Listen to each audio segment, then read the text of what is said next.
A good day yesterday, but a bad one as well. I mean, good because we made it to that all-time high, so cruised past that previous peak that the Nifty made, but couldn't quite sustain onto that gain. So fizzled out a little bit towards the latter part of yesterday's trading session.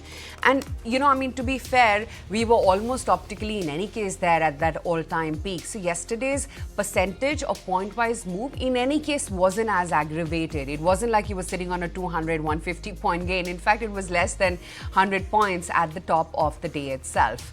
But yeah, there we are. We're at that all-time peak. The broader market's looking good. A lot of individual sectors as well now sitting at their all-time peak as well. But it's important to keep a close eye on what's been happening across the global markets as well. Nvidia, that turned out to be a bit of a hit for the Nasdaq. The index managed to slump about 1% after its earnings came out. So the revenue forecast has managed to fail to really impress the street. You've got Wall Street, which is closed in on a weak footing. In fact, I'm just going to mark what the market close was, because across the board you've seen about almost a 200-point fall for the Nasdaq. The Dow was down about 160 points, and the S&P as well fell about almost 0.6%. That, of course, was Nvidia earnings impact. But that said, Asia is pretty much lapping up the same sentiment. It is the sea of red all across Asian screen as well.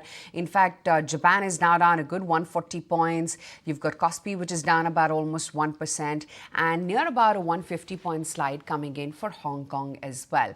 No wonder then the GIFT Nifty as well is indicating it's indicating a mildly positive start for us. So seems like we're not headed in the direction of the global cues, at least, because that was very case specific. It was Nvidia, a very bloated stock.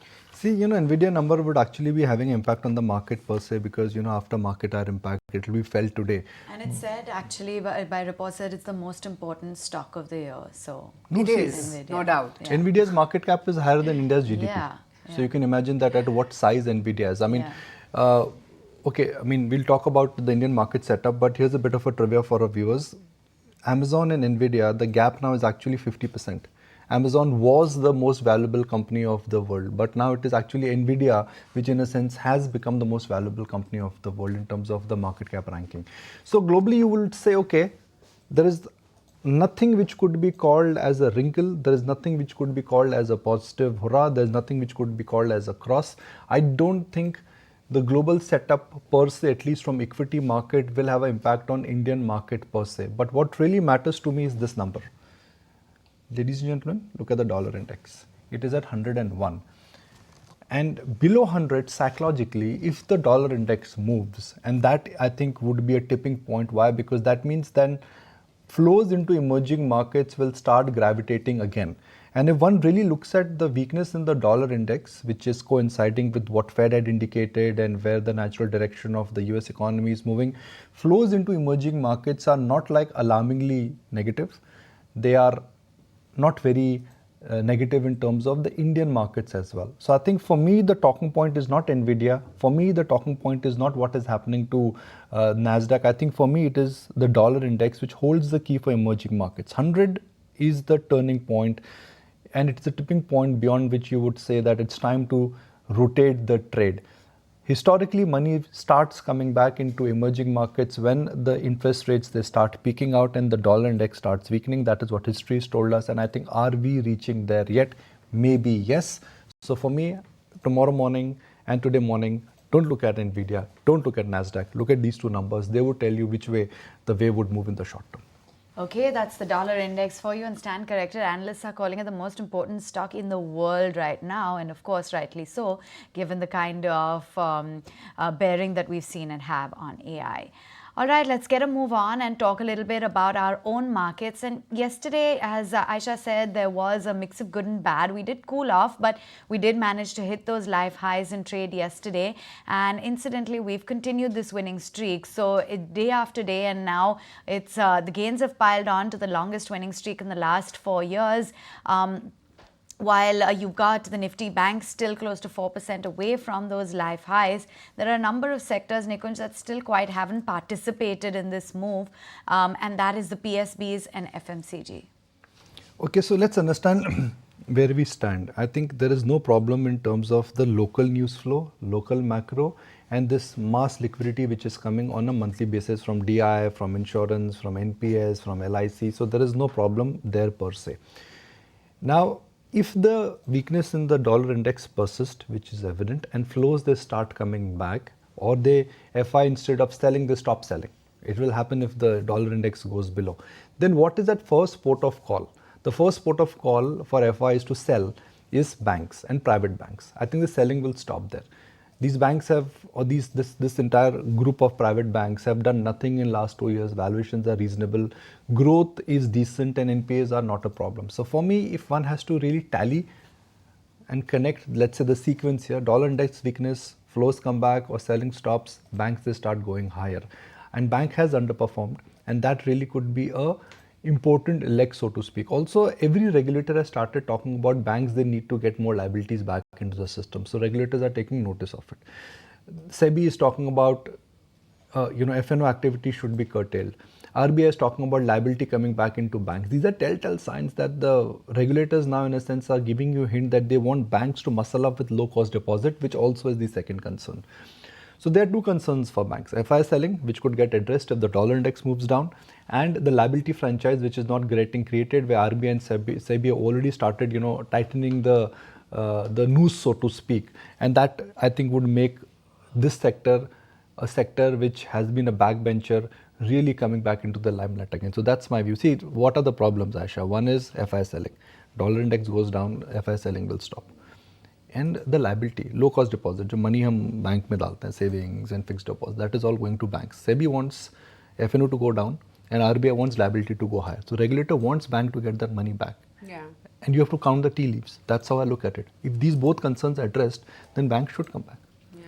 It may not happen today, tomorrow, but eventually it's like FMCG. If you bought in the month of April, that's where you made money, rather than you waited for monsoon. Yeah. Yeah, and I think that stark underperformance that the Nifty Bank has been sitting on is quite a telltale sign of where, the laggard or the concern in the market is right now. But maybe, Nvidia or not, the market mood could be lifted and all hopes are pinned on Reliance, the AGM, some of the biggest announcements that have happened in the past. Be it in 2017 when it was launch of the Jio phone. Then, of course, there was a Jio phone 2, which was, announced in 2018. We've seen a couple of announcements coming in over there. In fact, in 2019, there was that Aramco investment as well, which was announced, the commercial launch of Jio Fiber. 2021, there was new energy blueprint that they actually, put an outlay of about almost 75,000 crore rupees investment. For 2022, it was all about the succession blueprint. 2023, it was about the 5-year succession roadmap. Once again, Jio Air Fiber's commercial launch and retail, the fact that they're looking to induct new investors. That was one announcement which was made. Wondering what's going to happen this time around, because there is anticipation on whether or not there is going to be anything on renewables, Nikunj, or for that matter, even quick commerce. That seems to be the flavor of the day. Yeah, so Aisha, quick commerce, renewable, these are very small factors which may just not find mention in the AGM. Okay, so ahead of AGM, let's look at how the Reliance stock has moved historically. And Aisha has really set the tone in terms of why the AGM is important. The AGMs of other companies are not that relevant because they end up becoming more like an annual routine affair where you come and talk about the year gone by for other companies. But Reliance or Ambani family has used their AGM as a forum to really make big bang announcements and really surprise shareholders with their vision. Now that's the undertone of Reliance AGM. This is how Reliance has moved. 4 out of 8 times it's been positive. On AGM news, 6 out of 8 times it's negative. Post AGM, it's the other way around. But the difference, Aisha, this time is that there are just no expectations. Like you mentioned, quick commerce, renewable, those are not big market moving news.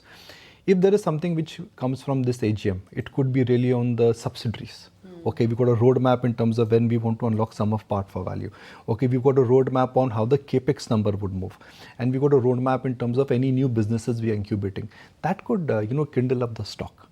For example, Jio Financial Services. The market has been waiting for that for a very, very long time now, right? So it's almost given up hope now. Exactly. So you think of Jio Financial Services, if they just come out and say that, okay, just the way we've given our investors or shareholders a free share of Jio Financial Services, which is 300 rupees plus if you add it up.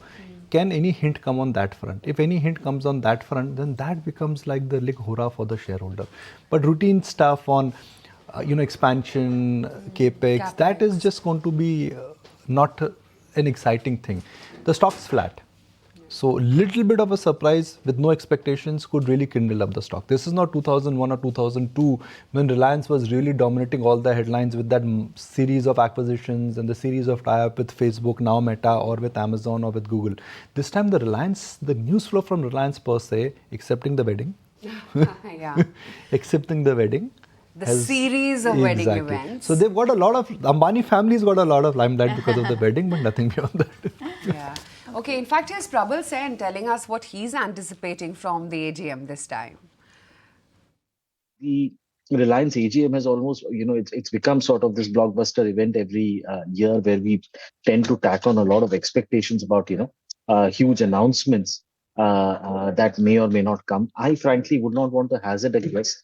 If we look at the annual report, very clearly, I think the focus now is starting to shift towards renewable energy milestones. So one would look forward to any specific milestones or timelines around the setting up of additional factories with respect to the 4 legs of their renewable energy journey that they have been basically planning and working on for the last 2 to 3 years. So that would be one. And second, any updates as far as, the unlocking of value of the retail and Jio business, which has been a long time coming. I think those are the 2 aspects we'll probably look forward to in this AGM. Nikunj, just going by the way the market has been shaping up, you were talking about the dollar index, the movement of individual sectors, the fact that banks as well are close to life highs but still not quite there. What would be the strategy for the day? See, I would say focus on the bank Nifty, and for the fact is what we discussed. I mean, Nifty is not really the exciting instrument right now, or the benchmark of choice. Why? Because in last 1 month, what we saw in Nifty, and Kunal is going to talk about it. I think Nifty has been just hugging on to the flat line in last 1 month, absolutely flat. I mean, you can just draw a flat line and you would say Nifty has done nothing. So I don't think that really becomes the port of choice. Reliance is a benchmark heavyweight, and anything from Reliance could really kindle up the stock in the near term.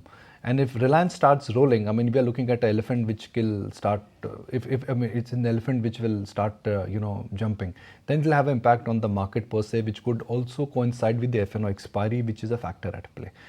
So I think it's a bank Nifty which would be more relevant. And again, I'll repeat that I think dollar index is headed lower, which means FI selling could stall. And if liability franchise, which is what SEBI and RBI are working on, that banks need to focus on, that means the pain point for banks is also getting over. So maybe the deck is getting clear for banks to start outperforming, at least if I connect the technical aspect and still I connect the intent of the regulator.